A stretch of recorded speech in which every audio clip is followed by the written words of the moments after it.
Yo, what's going on? It's Macklemore. I just did an interview with my guy Zach, and we talked about my brand new album, Ben, coming out March 3rd.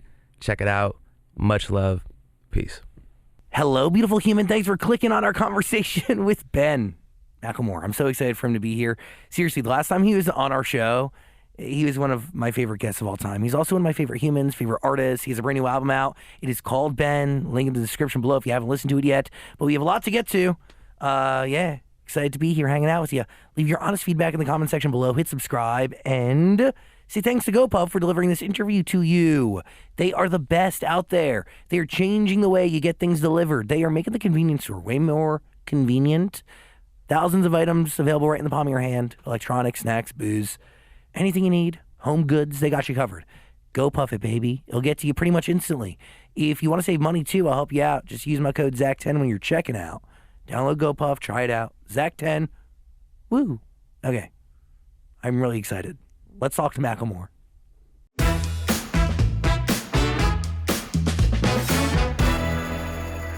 Hi, beautiful human. I am Zach. That is Dan. And welcome to the studio. Ben Haggerty, a.k.a. Macklemore. Hello. Woo. It's an honor to have you back here. It's so good to be here. It's great to see you. Dude, it is. Your energy is really incredible, but your eyes, like, they really bring a human being in. You know? Interesting. There's no way. I appreciate that. There's no way nobody has told you that before. You know what? These days, if you get any compliments, it's a win. You know? I got 3 kids, man. I'm just trying to get through this thing. Someone tells you have nice eyes, it's like, I haven't heard that in years. That's very nice of you. Life is different when you have a family and there's a larger purpose, but also there's like a routine that takes over that is. Do you find that routine mundane? You know, in COVID, there was a period of time where I was like, yo, I am the chauffeur for my children. I wake up, I do the same. It was like Groundhog Day. It was like, yo, this is the same thing every day. And I was so used to a life of like, you know, I'm with my kids and then I'm going to California and then I'm going to Europe. You know, it's like life just was travel and, you know, I'm with my family a lot, but I'm also gone a lot. And then it was just like, nope, 100% of the time you are at home. And there was a period where like, yo, this is a little different. I don't know if I want to use the word mundane, but just like, dude, I just feel like I'm so in a box of my sky. I literally felt like Bill Murray. And, but then you get used to feeling like Bill Murray and you're like, yo, this is just different and great. It's just a different way. And then you go back out on the road and you're like, oh my God, this like lack of structure actually is a challenge. And I kind of like that routine of waking up every day at the same time with my kids and taking them to school and having a cup of coffee at 8 o'clock. And I had never really had that before. We're here to discuss an album that was born really when? Did it start during the pandemic? Yeah, it started before the pandemic, yeah. Really? Yeah, I was like in the tail end of finishing the album as the pandemic struck. As it was like, yo, we might not want to leave Seattle because we don't know if we can get back right now. We're supposed to come down here. And it was like right when it was like, yo, probably shouldn't leave. What is it like to sit on music for that long? And have you ever sat on records for that long? I never have, Zach, and it was strange, and it is strange. You have to fall back in love with the record. And because there's that moment of like creation when you are in the moment, you're feeling it, you come back to it the next day, you're like, oh my God, we have something, this is great, let's finish it. You know, a month later, you're like, this is still great. A year later, like, this still slaps, it's a bop. And then all of a sudden you're like, well, you know, 3 years later, what does it sound like? And luckily, the music still sounds great. But I do have like, you know, the next single, we recorded that in 2019. Holy shit. And that's a really long time ago. These songs have to take on some sort of new meaning between the time you create it and everything that happens in your life over the pandemic. Yes. To now. Yes, they definitely do. And you form different relationships with the record because I've sat with these songs. Like I have like road trips with my family where like this new music is like the soundtrack of the car ride where the kids are like, play it again, you know, or like never play that at all. That one's trash, Dad. You know, there's those moments where, yeah, you're building core memories around this music that no one else has even heard yet. That's different. Is this the exact album that was done though before the pandemic, or were you making changes and swapping things in and out? Yeah, I mean, I'm gonna record until I can't anymore. Until they're like, yo, like Spotify and Apple are gonna kick you off the platform if you don't turn the shit in. So yeah, I'm gonna keep going. I like to record. You never know what's gonna happen. Like even now, we're like making last minute potential small changes to things. Do you find yourself making more changes because you've had more time to sit with it, or do you feel like just like the songs are still you, but you are in a different place? So like, what types of changes are you making? A feature here, or let's change that hook here, but basically it's the same album. We're talking about like one song is kind of a Hail Mary last minute feature play that we're doing. Ooh. Yeah. Ooh.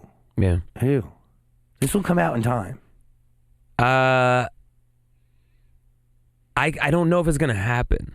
So okay. Yeah, but we had a verse from somebody that was great, and then it got pulled out from underneath us, which happens all the time to people in the industry who are like working within the industry. Huh. I feel like I'm so separate from the machine because I don't have a label, so like we just do it ourselves. And so features pull in and out of shit all the time, and multiple artists cut it. I got sent the what was it, the See You Again record, the really? Fast and the Furious song. Yeah, Charlie Puth, Wiz Khalifa. Yeah, they could have. Did you cut a verse for that? No, I didn't, but they asked me to, and I didn't do it. And had I done that, I'd have one of those boards, one of those D's digital boards. Do you regret that? Yes, that's like a whole that's a diamond record. Yeah, it is. I mean, like I don't regret it in the way where I'm sad about it. It's more just like, bro, that was a bag that could have happened. Why did you not cut it? We were right in the middle of the This Unruly Mess I Made rollout, and like it hit at just a weird time, and it was like, yo, these movies are huge. This is a massive look, but it's also huge and a massive look right when you're about to like put out our first single. So distracting. Yeah, exactly. Interesting. But man, that song went. And then later on in life, I realized that, they also asked like 7 other rappers to do the same thing. So like this potential bag that I missed out on wasn't really mine. But it's a better story if I don't mention those other 7 rappers. So you will have one artist or different artists cut for the same song? Yes. Intentionally, or is it just because they didn't get back to you fast enough, or what? Well, normally I'm not like a big like let's go send it out to 10 people and have them try it person. I like to work with an artist if I believe like, okay, this is a voice. Let's get in the studio. Let's work on it. Sometimes when we do that, get in the studio and work on a record, it still is not quite right, and you have to pivot to somebody else. I don't know if that exactly answers your question, but that's hard though. Because it you've already is been hard. with somebody and. No, I mean, there's still people on the album that we worked with where I'm like, I owe them a phone call just before this music comes out, and just to be like, yo, just, I loved working with you. Heads up, the record changed a little bit. We went this direction. Because, like, at the end of the day, we're all artists. We're all sensitive people. And I want to treat someone how I want to be treated. Like, if I got asked to, like, take my time and do a verse for something and it got cut and it came out on, Thursday night, and I heard it that way, I'd be like, bro, this isn't how I want to be treated. This is fucked up. It's rough. Yeah. But you also have an incredible history of giving opportunity to artists that wouldn't necessarily get it. Like, you have featured so many incredible features that it is insane. Like, you've given careers to people. Like, Mary Lambert is just one of the first names that come to mind. Yeah. Like, you've chosen to work with people that a lot of other people would probably never even see potential in. Yeah. There's so much beautiful, amazing art out there in the world. There's so many talented people. I think one of my skill sets that I have developed over the last 20 something years of making music is producing and bringing the best out of an artist. And I think that if someone has some raw talent, I can turn that into something a little bit more polished and a little bit tap into the human emotion and the human spirit and pull that performance out of them. And I worked with Ryan forever, and I watched him do it. I think the best producers can really get that human characteristic out of the voice. What do you think you have that allows you to do it? I think I have the ear for it. I think that I know what I'm looking for. Not all the time. Sometimes I'm in there and I'm like, yo, I'm so lost right now. I have no clue what I'm doing. And then there's like we've been doing this for 3 hours, this same like 4 bars, and like I have no perspective, guys. Like this might be great, this might be horrible. I don't know. But I do know initially my taste, and I like what I like, and I want to the same thing about treating people how I want to be treated. Like in the studio, I want people to feel comfortable. I want them to feel excited. I want them to feel free to mess up. And that's the thing, right? That's vulnerability. Mm-hmm. That's vulnerability. And that comes out. And like, I was working with this one guy, just a conversation, talkative individual. And he was telling me, when I'm in the studio session, I have people, the first thing that I do with people is I have them go in the booth and freestyle. And everyone in the room goes in the booth one time and freestyles.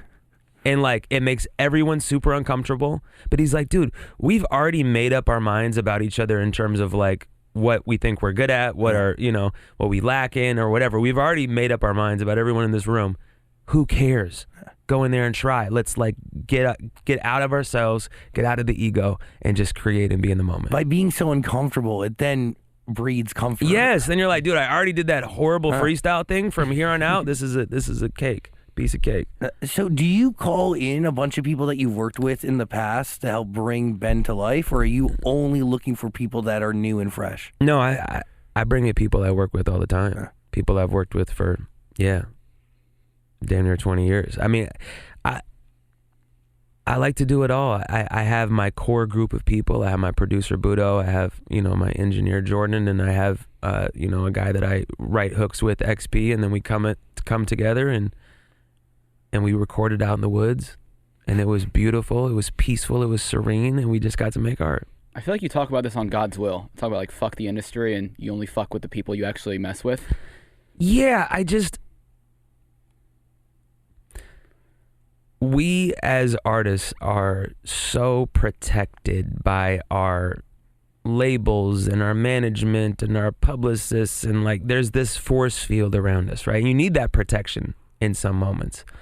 But when it comes to artist, it's like, yo, the best version of this collaboration is going to be us talking direct to one another. It's going to be in the room. It's going to be feeding off of that energy, and it has nothing to do with the label, an A&R, a publicist, a management company, or whatever. It has to do with two people sitting down and letting all of that go.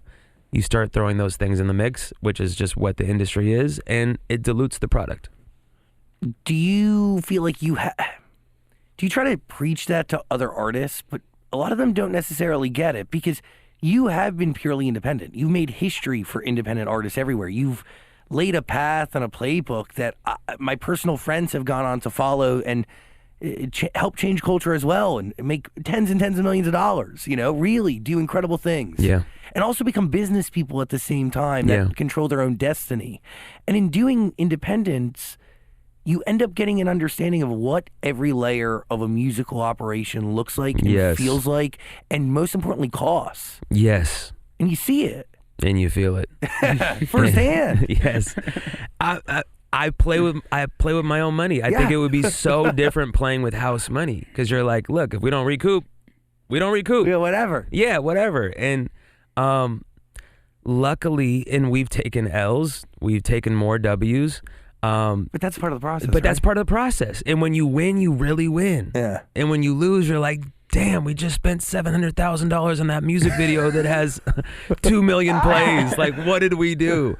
And then you make the next one and you keep going. And I feel like, having spent the majority of my life having to be really frugal and having to be really cost effective in terms of like where dollars are going, and we're still that way. You never shake that. Like, we're still like, okay, so how much is like the t-shirt? It's $6.50. Well, this $7 one, like the next better, like this will be X amount of thousand, and we're not talking about a lot of money here, but I still, you don't lose that hustle. Yeah. You're like, yo, if I can save $2,000 by like getting a different, type of shirt with the same quality, I'm gonna go with that.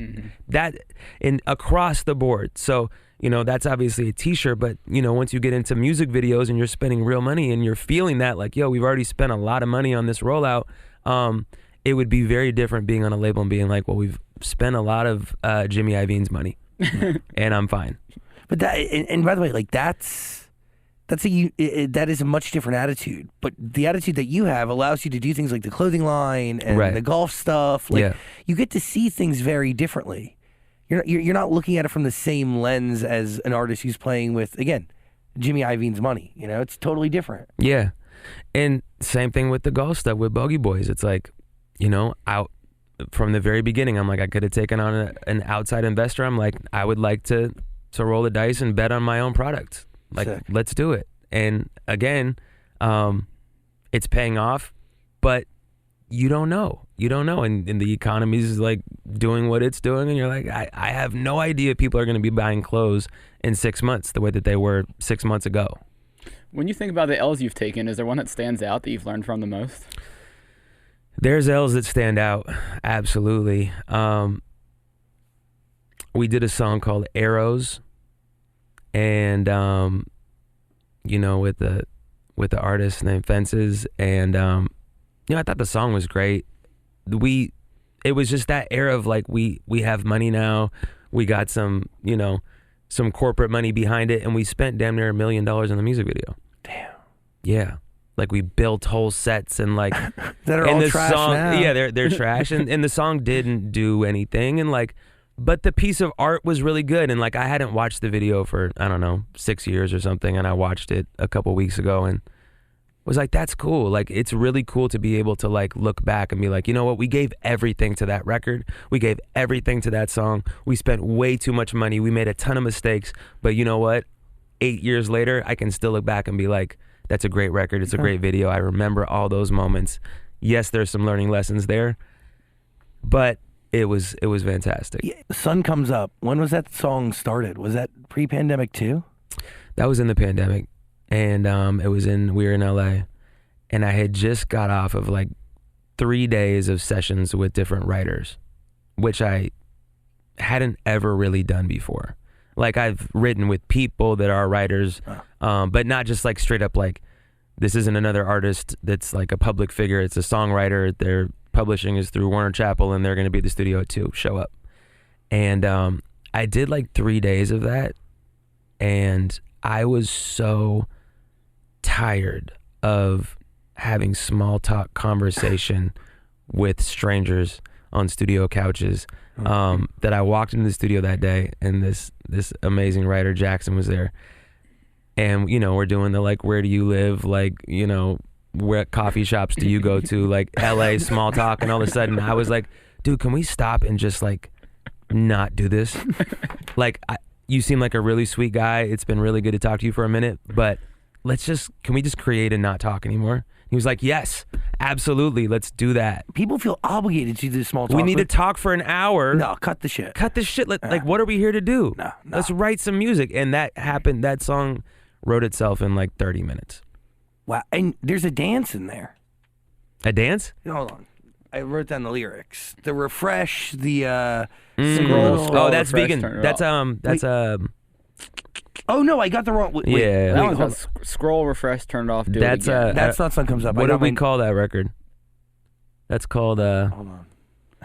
it's called Vegan Top to me forever, because that was the name of the beat. Wait, Vegan Top? Yeah, that was the name of the beat. Where did that beat come from? Budo made it, and beats get named random things, and then that's what we call the song for years, and then we have to put it out and be like, we should probably not call this Vegan Top. Did we call it Vegan Top? No, it's called Need, I believe. Right? No, I Need's different. Wait, I need to. By the way, Well, while I have you're- notes. So when I curate a track list, No, it is no. it's in me. It's my DNA. No, I have no idea what songs are on this album. Wait, is that because it's been so long? I don't know though? what they're called. I know what most of them are called. I don't know what this one's. Well, I don't know what this one is called. Let's go back to Sun Comes Up, because you talk about really breaking the ice pretty easy, but it's also, in my opinion, one of the deepest records on there, because it's about you dying, or you thinking about what it means to go away, correct? And like what you leave behind. Are we talking about the right record here? I think you have another song mixed No, up. Sun Comes Up, sister. No, Sun Comes Up about like the negative effects of social media, right? Yeah, but that's kind of also the. Wait, is a secret word here? You guys, I swear to God, so what happened is Thrift Shop is about secondhand clothes. Shut up. Okay, I know that. Huh? Sun comes up. Lost. Sun comes up. What?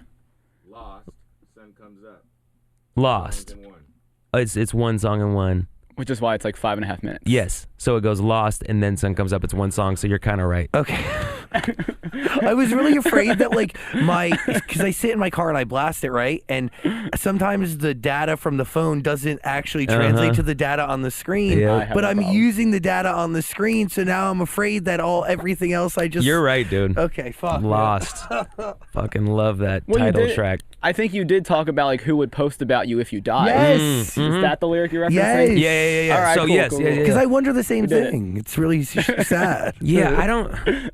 Exactly.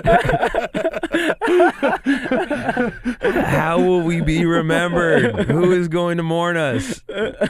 How long will it last? Will I get a 48-hour news cycle? Yeah, I mean, we live in a crazy world right now, and it's when I take breaks from social media, I am reminded of the toxicity that I am ingesting every single day, consciously, subconsciously, and just what that does. Like the last time that I went to rehab, I was in rehab. They take away your phone in rehab. At a good rehab, they take away your phone, and I remember, but they let you use it for X amount of time or whatever. I'm like, yo, I need like 10 minutes of email time just to knock some stuff out. They gave me my phone. Of course, I do 5 minutes of work and get on Instagram. And I remember looking down at my phone, and this was, I don't know, 3, 4, or 5. I remember looking down at my phone and looking at Instagram and this comparison thing just like rising, this FOMO thing of what am I missing out? Like, I'm in rehab, other people, I'm just like, oh my God, fucking G-Eazy is in Europe. Like, here I am in rehab. Like, what have I done? Just like this comparison. Like, why? Why do we do this? And if you are tapped into that world, it is almost impossible to remove yourself from the ego, from the comparison, from the look at their life. How do I measure up? What age am I? Where should I be at? All these social benchmarks that we have, these things that we need to hit. And they're not real. Mm-hmm. They are not real. Yet we spend hours a day ingesting this shit. And I'm sick, and society's sick, and we're all sick from it. Truly. And we're worse off from it. And there's pros and cons, like everything. It's a great they're great platforms to get out art. I wouldn't be where I'm on the couch right now if it wasn't for social media, etc. I'm grateful, and I'm also aware of its toxicity, and it's my own relationship with it, right? Like, there's also people with healthy relationships with things that I don't have healthy relationships with, but I think as a society, we are in comparison mode, and it's the thief of joy. Could not agree more. But where social media was when you started is not where it is today. Yes. It has taken on numerous different lives, and it's gone on to do exactly what you said. Steal joy from so many. Yeah. And comparison kills. Yeah. Comparison destroys. Comparison blinds you to your own ability to be yourself and Appreciate the radiate. moment. Yes, radiate your own light. Yeah. But comparison plagues so many different people in society, and it's not. It middle schools and high schools and colleges. Do and you feel it? workplaces, of course. Do you look at other people in your lane, or that are comparable enough, Mm-hmm. and get caught Oh my up God. in It could be they got that look, or Could be in 1,000 different places. Could be in work. Could be in life. Could be in Right. appearance. Could be in hairline. anything. Look at all those follicles. The one thing I have is hair. Look at Zach's fucking hair. I'm so jealous. Nah, dude, it's the only thing I have. You got great hair. Yeah, it's okay, but it's not that. Well, I don't have your eyes. You know what I'm saying? I don't have your eyebrows. See, you could just go on forever. But it takes having a forced cleanse of social media Yes. for you to really fully feel to feel that sense of comparison. Dude, that's exactly it. Because we don't know Yeah. what we're carrying around until we let go of it. Totally. And I remember this was a long time ago, so this is not a spiritual flex, but I did a 10-day Vipassana meditation, and where you're silent for 10 days, you meditate damn near all day long, repeat 10 days. Hardest thing I've ever had to do. I've done it twice now. And this was probably 15 years ago. And I remember you're only eating like, organic, I eat fucking burgers and fast food or whatever, like I just have like a dude diet. Like all of a sudden I'm eating like quinoa and kale, and that's all you're eating. You're meditating. And I remember that you're not supposed to talk to the opposite sex. You have to, there's no masturbation, there's no anything. Are you in like a monk outfit, or what are you like? Nah, that's probably robes? some sweatpants, some gray sweatpants. Very TikTok of Yes, you. yes. Cool. What do you think of TikTok? I think TikTok is, and I have to be careful how I talk about TikTok, because I feel like I've been being too honest about TikTok, and TikTok's going to be like, bro, you're already not in our algorithms, but now you're really not in our algorithms.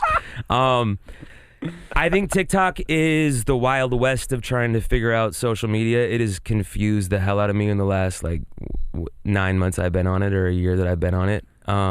I use it. I don't open it up. I go to Instagram is my social media. I don't go to really anything else. And but TikTok, I've enjoyed pieces of it. I think that what is dangerous about TikTok is that we are letting 15-second, 10-second increments of snippets of music define what is being pushed to the masses. It's crazy. It's like if this 10-second snippet is trending on TikTok, we're going to push it to radio now because it's going crazy on TikTok. It's like, no, that doesn't necessarily mean that it's a good song just because the sound is being used. Like, this is our metric now, right? Like, this is our new form of data in terms of what's going to go and what's not. And I think that 2023, and you said this about social media a minute ago, it is so different than it was 10 years ago in terms of how much work you have to do. This is so much work, you guys. This is insane that you have to do a separate reel for Instagram and then a TikTok and then, all the things, YouTube shorts, and it's like all this content, and you're just hoping that it catches the algorithm. Chances are it's not. And the best content that you make usually is the shit that no one saw it, and the thing that takes a second is the thing that gets 10 million plays. And you're like, I have no idea how to do this. Other than doing this thing where you are on your phone all the time and that is your life, and I'm not going to do that at my age with 3 kids. I'm just not going to live on my phone that way.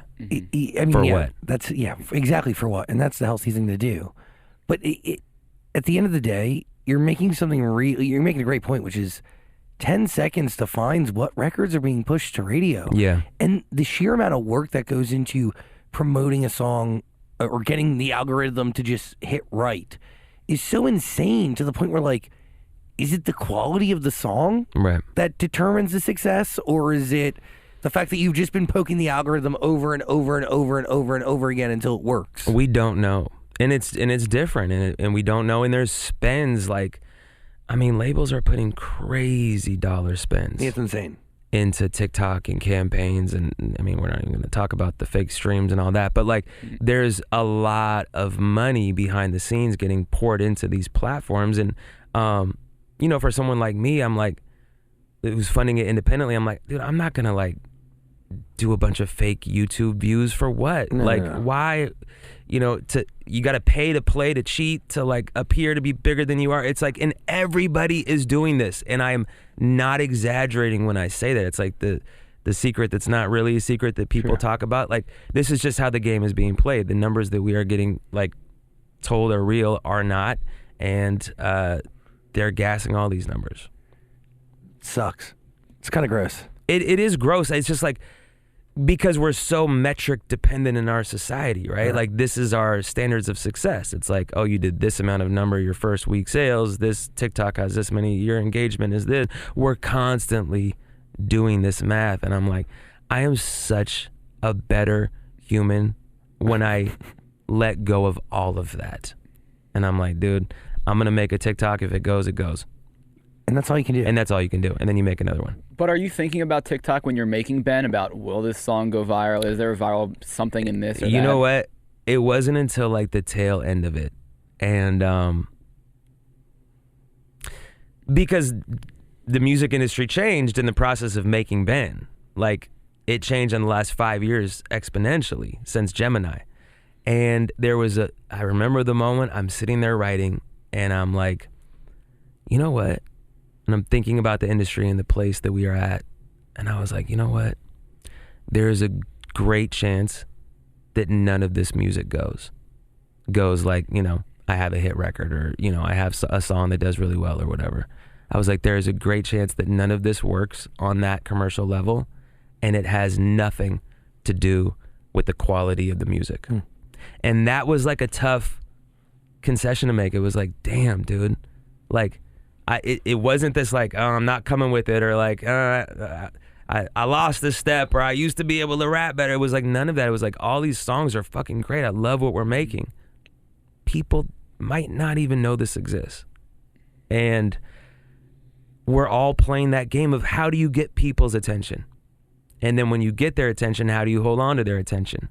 And that's a hard game to start playing. It's a hard game to start, and then like, well, that kind of worked and this one didn't work, and then you're second guessing yourself. And again, I'm a better human being when I don't even fucking think about it. Do you have to revalue or just kind of reassess who you make music for? Yes, completely. Because I had that TikTok moment, and I remember we had this song called The Internet, and it didn't make the album. It was kind of like, if you were to pick a TikTok song, it'd be like, well, that's the TikTok song. It like, that was the intention. I like found myself in the studio making a fucking TikTok song. I would love to hear it. And I was like, I'll play it for you. And I was like, this, and the song was okay, and there's some funny, you know, it's like me kind of like dumbing down my humor, like, you know, talking about the internet. My wife hated it. My management loved it. I ended up being like, you know what, this just doesn't speak to me, as, you know, like maybe it comes out as a Lucy. But as I'm creating this song, I'm like, dude, I have never made a record where I was like, this one's gonna be perfect on this social media platform. Like, and then the second that I like felt that, I was like, let's get rid of this. This doesn't feel good. Not as like under the umbrella of what this album means to me. It might feel good in like, we just let it go on the internet one day. But in terms of like what an album means, which still has depth and meaning to me, maybe not the rest of the world or most of it, but this doesn't fit. But also an album named after you. It has, Yeah. You know, it's Ben. Maniac, great record. Thank you. Really fucking good. Thank Sounds you. timeless. Yeah. You're also telling a story. Mm-hmm. A story of love. Yeah. Toxic love. You both are crazy though. Yeah. Yeah, we're still crazy. Is it between you and your wife? Me and all my exes. We're all still crazy.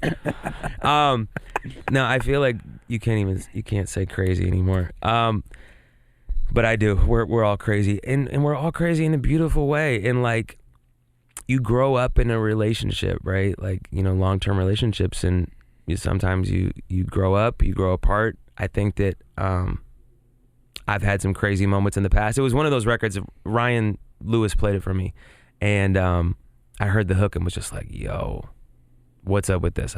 And he was like, you know, it's open, you can have it. And immediately I was like, yes, try not to act too excited, just play it off, like get out of the car and walk home and go start writing the song. And it was a record that I had to kind of tap back into the past. I'm in a pretty happy marriage at this point in my life. We've got it figured out. We have our stresses, but like, I'm on a great page with my wife. Now, back 15 years ago when I first met her, 14 or whatever it was, no, we were like alcoholic, toxic, chaos, like explosion waiting to happen at any bar in Seattle at any given time. So I went back to that place and I wrote Maniac along with some other relationships and try to tap back into that feeling of crazy. What kept you riding through all that? Like, because you can get into a toxic blow up with somebody, especially when you're drunk, and you could flee. Sex. Got it. Yeah, sex just brings you back. No, I'm just kidding.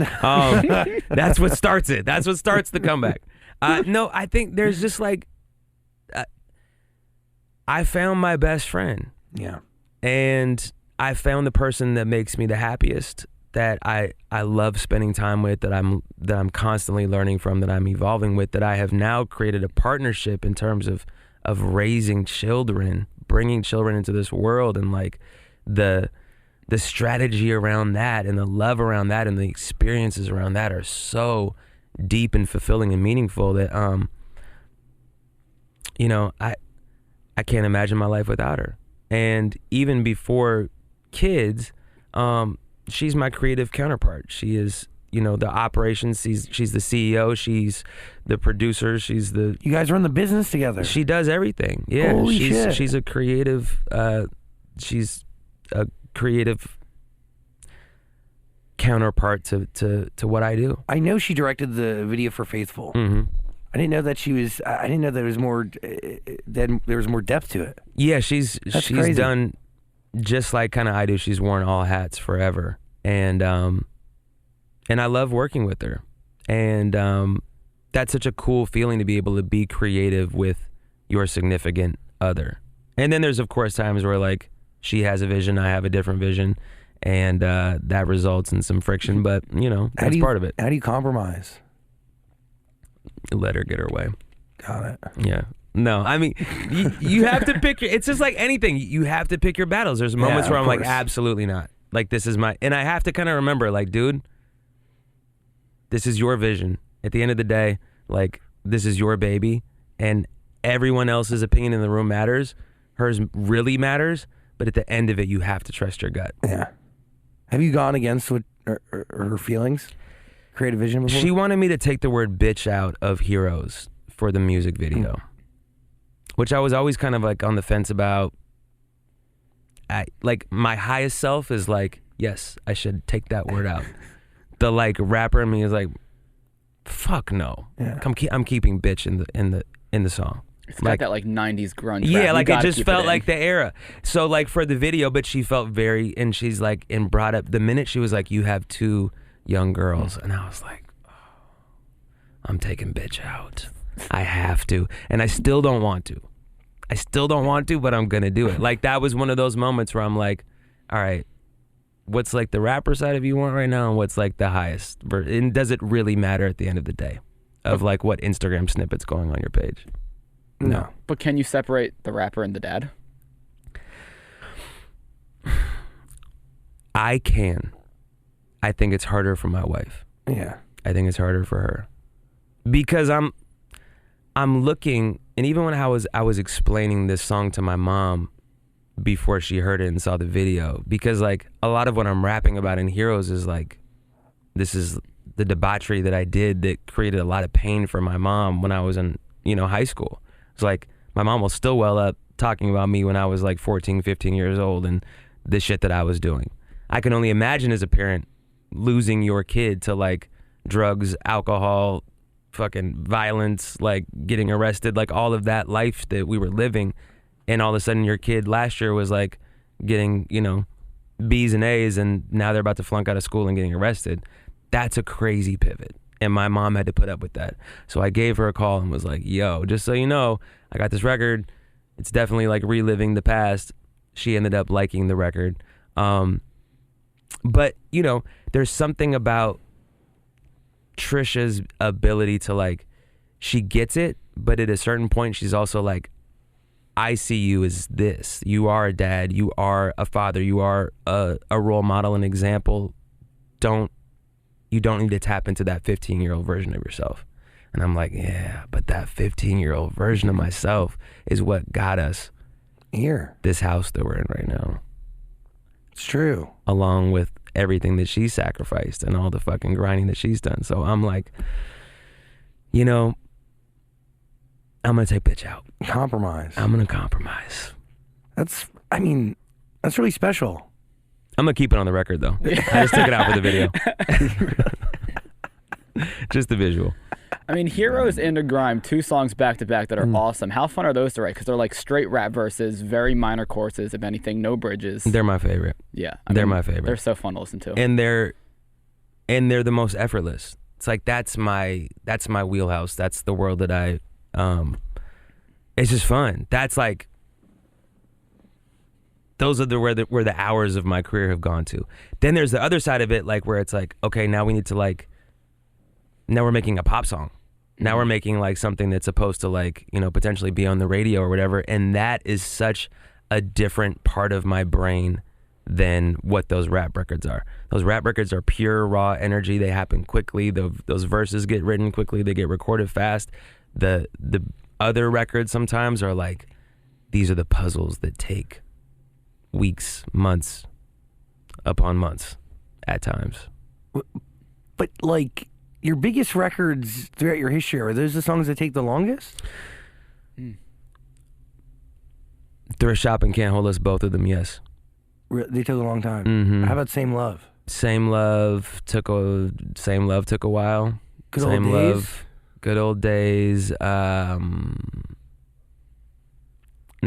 Not crazy, but took some time. Because again, you're trying to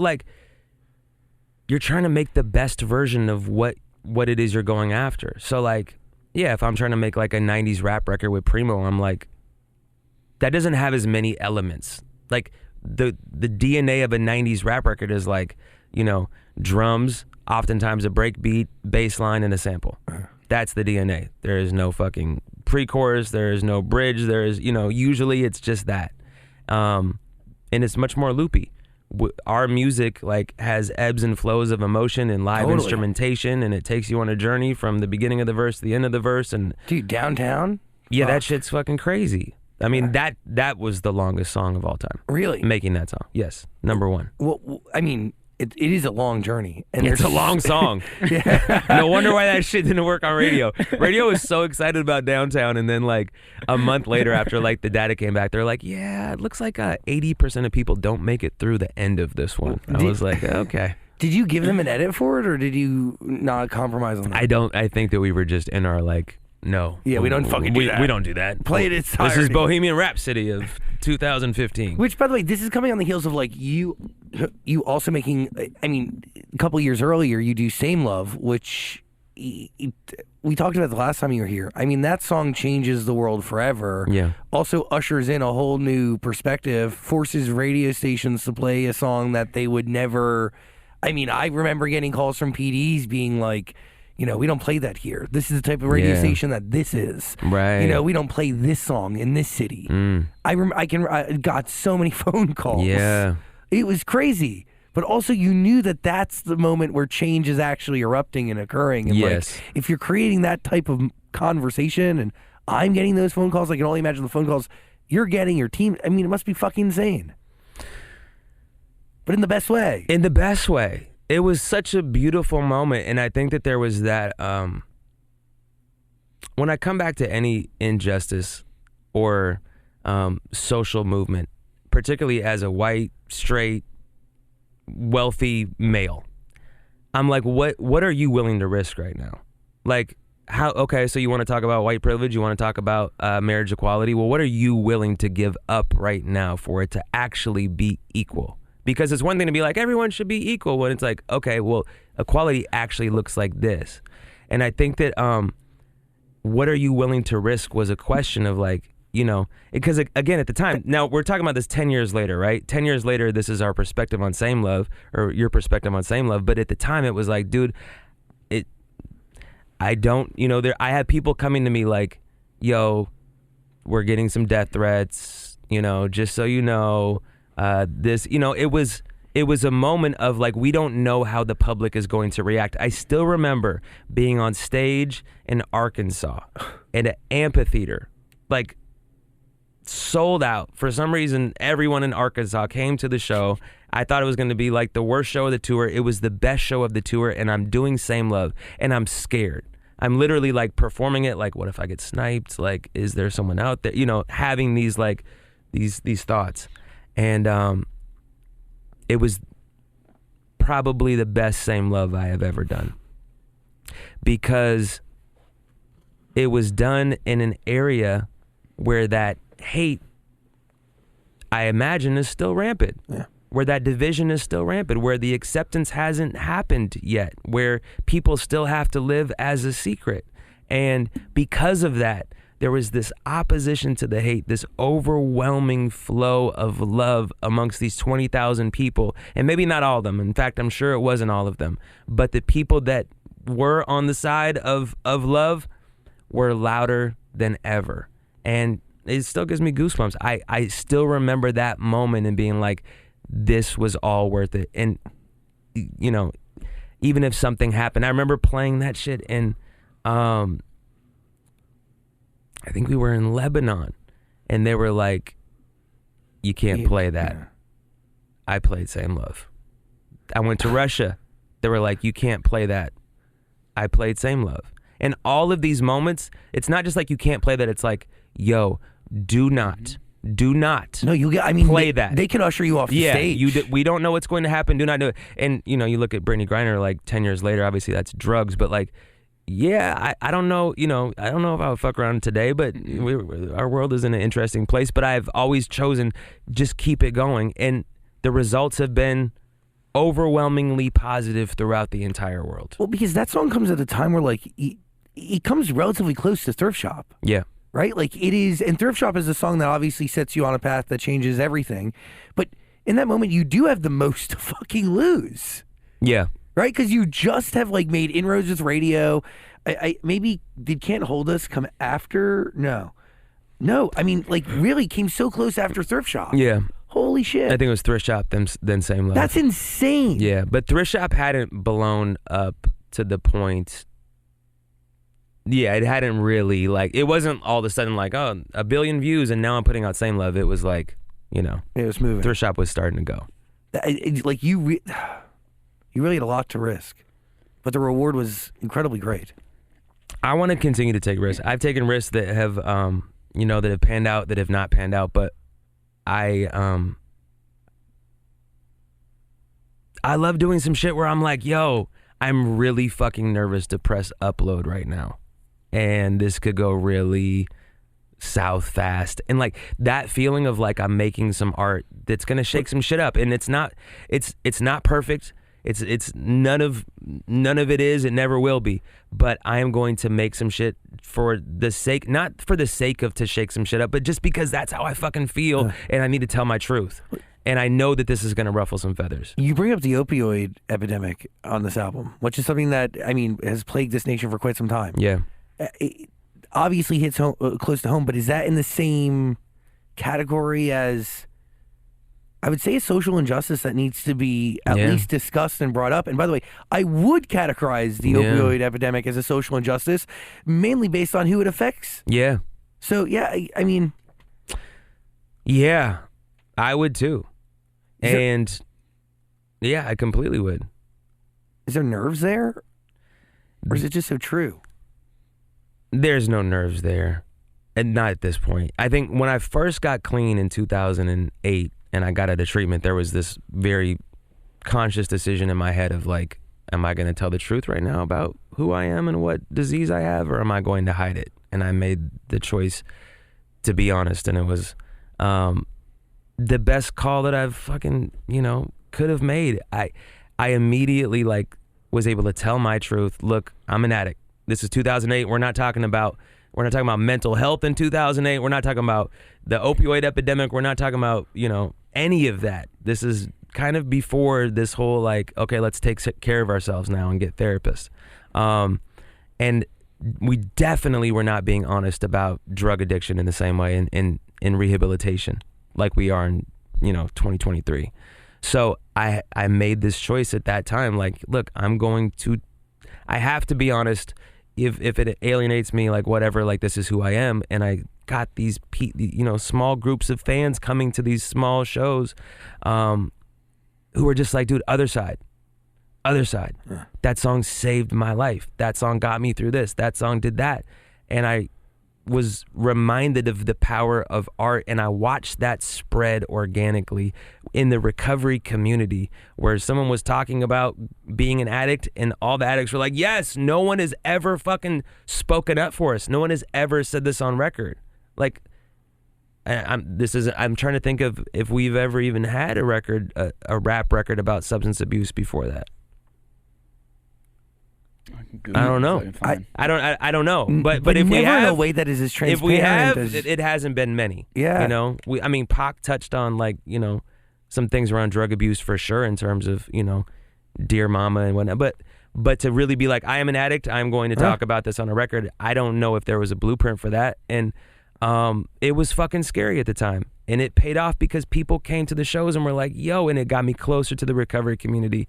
It got me closer to my own sobriety.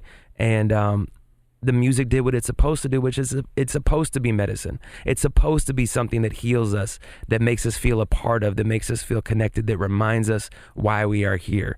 That is what the art is for. This album, a long time in the making, 15 songs, a song like Faithful, does that change in meaning from when you made it to, I mean, maybe now? Yes, it does, because like my relationship with Faithful now is different. We've shot a music video. I have a relationship with NLE Choppa that was different than when I first, things evolve. But I think that record for me was written after I relapsed at the beginning of COVID, and was kind of coming back and just in a dark spot, and just kind of like, I can't believe that I'm back here again. Like, when is this ever gonna, this cycle? And it was dark, and I don't need to go too in depth, but it was I just kind of had that feeling of like, dude, I don't know if I want to be here anymore. And I hadn't really felt that yet. That was kind of my like, oh, okay. Like, my wife kicked me out of the house. I'm like driving around in my car. It's raining in Seattle. Like, the guilt, the shame, the remorse, like all of those things just flooding me, and just kind of having that like, dude, I'm pretty tired. I'm pretty tired of this. And that's a scary place to be in your head, where you're not really feeling this thing called life. And luckily I have people in my life that I called on. Oh yeah, where do you go? I called my sponsor immediately, told him what happened, went over to his house, sat on his porch in Tukwila, and you go back to a meeting. That's what I did. It's like, dude, you know what to do now. You've done this enough times that now you know how to get back on it. Go to a meeting. Tell your truth. Don't be a secret. Tell the people you need to tell. You're not trying to impress anybody with your linear length of sobriety. You're trying to save your fucking life. Do it. And I got back in the rooms and I wrote Faithful. And that's what that record will always mean to me, is kind of solidifying that period of like, that was my process through that pain. Who are you writing that song to?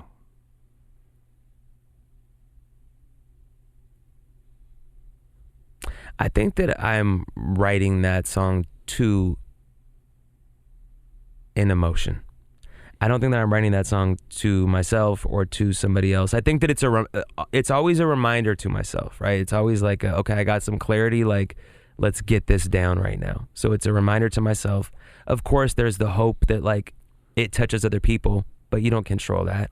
I think that it's like, I'm writing to capture that emotion. That's who I'm writing it for, is for that emotion, to put that emotion, to give that emotion a song. It's like, if you can give an emotion a song, like a theme song, like this is what happy sounds like, or this is what like, a relapse sounds like that's what I'm trying to do.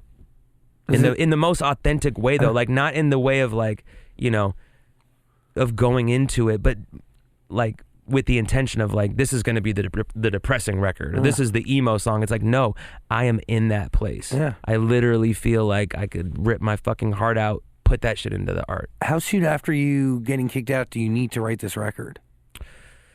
I don't remember exactly when. I think it was probably the next time that we went to Orcus, but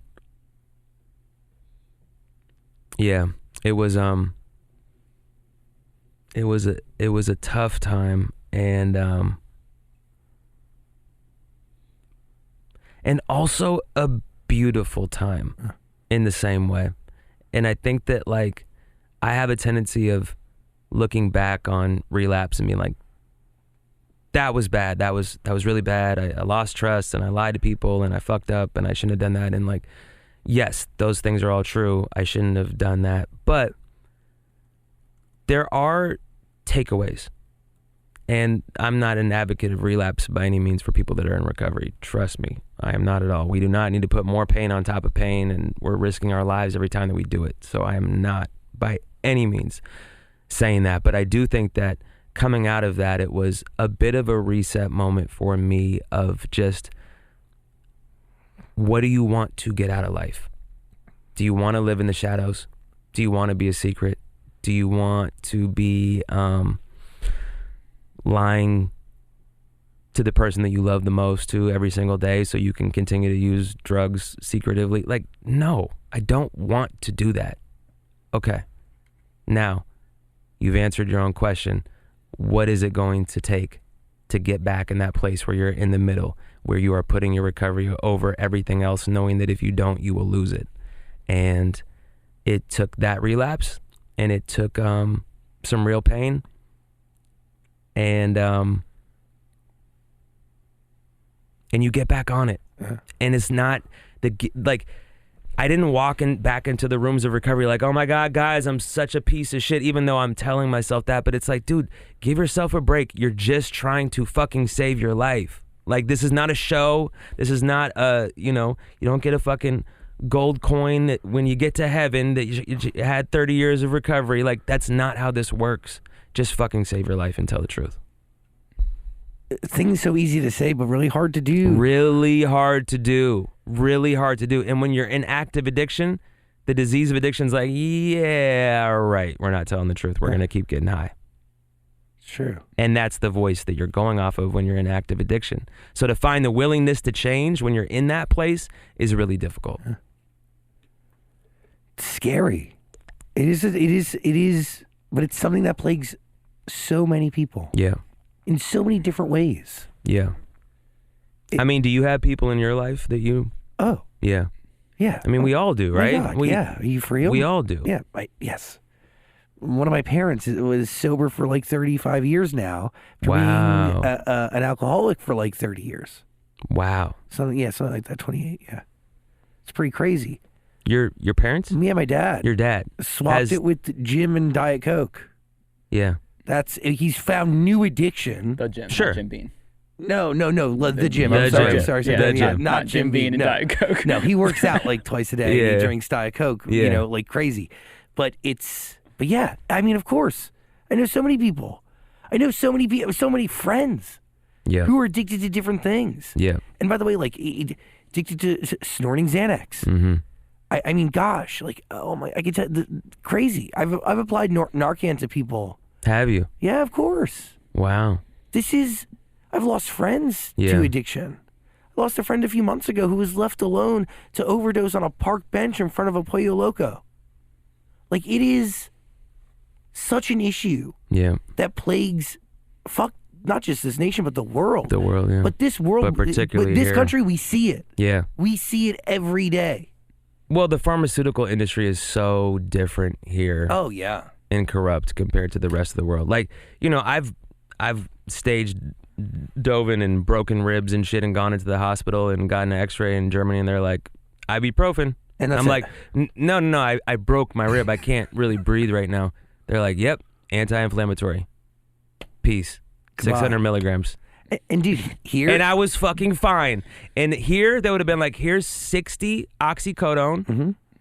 and let me know how you're doing in 2 months when you come back and want more. Like, that's just, if anybody takes, even, I don't care who you are or whether you like him or not, if you take, by nature, oxycodone or any sort of like, you know, in the oxy world, if you take that drug for more than like 3 or 4 days, every 4 to 6 hours, you are going to have withdrawal effects. You will be sweating through your sheets. You will feel like shit. You will want more. That's as prescribed. Yeah, it's designed to be that way. That's how it is. Yeah. It doesn't. And when has a doctor ever told you that? Giving you painkillers? They never say it. They're just like, here you go. No, dude. You know, and we know it's addictive, but like they don't tell you like, no, literally you're going to have physical withdrawal symptoms. You might be scratchy, itchy, like whatever. They don't tell you the full spectrum. We overprescribe in this nation. We overcharge in this nation. I mean, think about it. We're paying a fortune, going into debt in some cases, to form addictions that can last a lifetime. Completely. And that can ruin families, Yeah. ruin communities. Yes. I mean, like, tear shit apart. Yeah. All for a few at the top to see financial reward. Yeah. It is so gross and disgusting. Yeah. We are the only nation, in my opinion, that have no problem throwing our people to the capitalistic machine and just see where it goes, right? Mm-hmm. Whether that be the pharmaceutical industry or, I don't know, you know how many pollutants end up in our fucking, in our dirt, in our ground, in our water? How about Flint, Michigan, and all the communities across the nation that don't even have fucking clean water? Yep. Due to like all the companies just trying to save a buck and dumping shit. Yeah, completely. It's bullshit. Yep. It's really gross. Business first, capitalism. Yeah, people, overall. profit over people. Yep. No matter the situation. Yes. Quickly, we talk about all these dark times in your life, or this dark time in your life. How do we get to No Bad Days? No Bad Days was the first song that we recorded on the album. Okay. I was happy as hell. Yeah. Got it. No, I was happy that, you know, I was happy a lot of this album. I think that like there's always going to be the duality in my music. There's always going to be, you know, a really probably too wide spectrum of sound, and some days I want to rap like I'm in the 90s, some days I want to be a British pop star. 1984 sounds like a show tune. I feel like I'm listening to a Broadway musical. Yeah. I was like, this is awesome. Yeah. And I want to have those coexist on the same album. And it might not make sense to people. I think that we live in a world where we want to put people in boxes and be like, you do that. Little Baby sounds like this. Drake sounds like this. He sounds like that. And that's like, no, I want to do this and I want to do that. And I'm going to pivot some more. Yeah, but your tone allows you to do everything and anything, and everybody knows it's you. The second you speak, you know that it's Macklemore. Like, there's no doubt. Like, it is really an iconic tone. Nice. Pretty crazy. Appreciate that. This album is 15 songs. Do we listen top to bottom? Are there rules on this, or do you just want us to consume as we consume? I think listen to it in its entirety. I think that there was no way to make this album, and like I was listening like to Smino's album the other day. Have you guys heard Smino? Man, I'm writing it down. Smino, Smino. Amazing artist. He's one of the only people where I listen to him and I'm like, I have no idea how you do that. Like I don't even know how that happens. Really? In terms of where his mind goes melodically and shit. It's insane. Cadence is crazy. But I was listening to it and I have no idea why I was talking about Smino. What were you talking about? Should we listen to this album top to bottom? Yes. And Smino's album, I put it on night before last and I got to the last song. I was like, oh, like that was a whole thing. It's, you know, track 1 went into track number 2 and it all sonically sounded cohesive. I'm probably never going to make that album. By the nature of who I am as an individual, I'm probably not. I might do just like a straight rap EP or some shit, but like in terms of an album, there's going to be jumps. And I still think I listen to it front to back, abso-fucking-lutely. I mean, you guys have heard the album. You think it's too crazy to listen to front to back? No. Does it make sense? Yes. Yeah, I think so. I think it's kind of like sectioned off in different... But in that voice. I think so.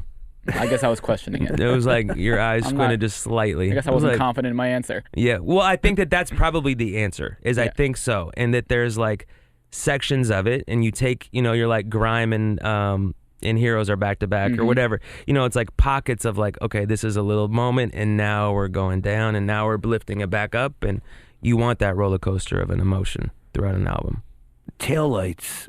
I mean, great record, but what is that story? Where does that come from? Taillights is a saying that we have in, I've heard in the rooms of recovery of like kind of talking about your OGs or your predecessors or people that came before you. Is predecessor that came before you? Yes. Yes. Let's go. And like I follow their taillights. Like I'm behind them. I'm watching their moves. I'm watching how they maneuver. And also talking about a spiritual component to, I mean, the song is about God. And I don't talk about God in the dogmatic sense or use the word in terms of a religious belief. I use God as a universal term, but it's around the Almighty and really following.